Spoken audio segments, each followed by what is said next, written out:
ফজরে উঠতে দেরি হলে ফজর নামাজ কখন কিভাবে পড়বেন ভালো করে মনে রাখেন।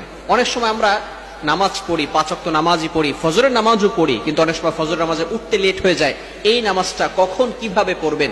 বর্তমান সময় ইয়াং জেনারেশন এমন ভাবে মোবাইলের পিছনে পড়েছে যে তারা সারা রাত ধরে মোবাইল ইউজ করে, রাত 1টা 2টা 3টা পর্যন্ত মোবাইল ইউজ করতে থাকে। অ্যান্ড্রয়েড ফোনে অশ্লীল ভিডিও এবং মুভি নাটক দেখতে দেখতে দেখা যাচ্ছে তারা ফজরের নামাজ আর পড়তে পারে না। তাদের ঘুম থেকে উঠতে উঠতে 7টা 8টা 9টা 10টা বেজে যায়। এমনকি তারা এই ফজরের নামাজ, যারা নামাজি বান্দা, এই সমস্ত বান্দারা তারা ফজরের নামাজ জোহরের সাথে অ্যাড করে ফেলে। ভালো করে মনে রাখবেন, জোহরের সাথে অ্যাড করা যাবে না।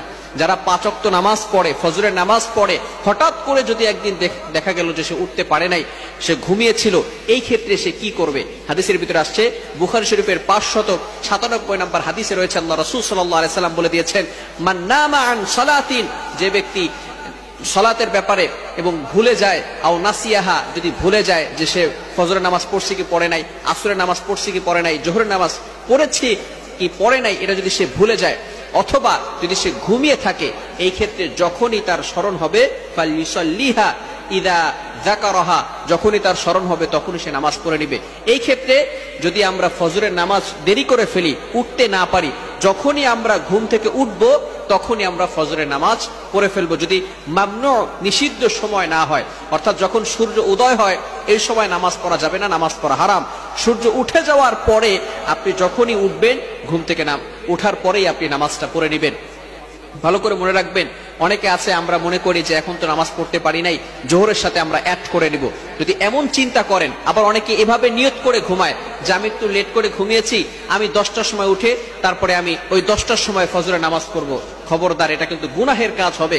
আল্লাহ পাক রব্বুল আলামিন পবিত্র কোরআনুল কারীমের ভিতরে বলে দিয়েছেন, 5 নম্বর পারার ভিতরে সূরাতুন নিসার 103 নম্বর আয়াতে আল্লাহ তাআলা বলে দিয়েছেন, ইন্নাস সালাতা কানাত আলাল মুমিনিনা কিতাবাম মাওকুতা, মুমিনদের উপরে এই নামাজটাকে নির্ধারিত সময় ফরজ করা হয়েছে। সুতরাং ফজরের নামাজের যে নির্ধারিত সময় আছে এই সময় পড়তে হবে, জোহরের নামাজের যে নির্ধারিত সময় আছে এই সময় পড়তে হবে, আসরের নামাজের যে নির্ধারিত সময় আছে এই সময় পড়তে হবে।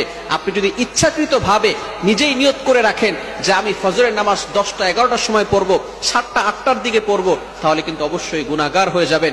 এজন্য আমরা যখনই ঘুম থেকে উঠে যাব, যদি নিষিদ্ধ সময় না হয় তাহলে আমরা ওই সময় নামাজ পড়বো। আর নামাজের জন্য আমরা সবসময় যত্নবান থাকবো। ধরুন আপনি ফজরের নামাজ পড়তে পারলেন না, যদি জোহরের আগেই আপনি ইন্তেকাল করেন, তাহলে কিন্তু এই ফজরের নামাজের ব্যাপারে আল্লাহ তাআলার কাছে জবাবদিহি করতে হবে। আল্লাহ তাআলা আপনাকে ছাড় দিবেন না, আমাকে ছাড় দিবেন না। এই জন্য নামাজের ব্যাপারে কখনো আমরা অবহেলা করব না। মিফতাহুল জান্নাতিস সালাহ, prayer is the key to heaven, নামাজ হচ্ছে বেহেশতের চাবি। এজন্য আমরা সবসময় নামাজের প্রতি থাকবো, আমরা সবসময় নামাজের প্রতি উদাসীন থাকবো না, নামাজের প্রতি যত্নবান থাকবো। আল্লাহ তাআলা আমাদের সকলকে এই বিষয়গুলো বুঝে আমল করা তৌফিক দান করেন। সকলে বলেন আমিন।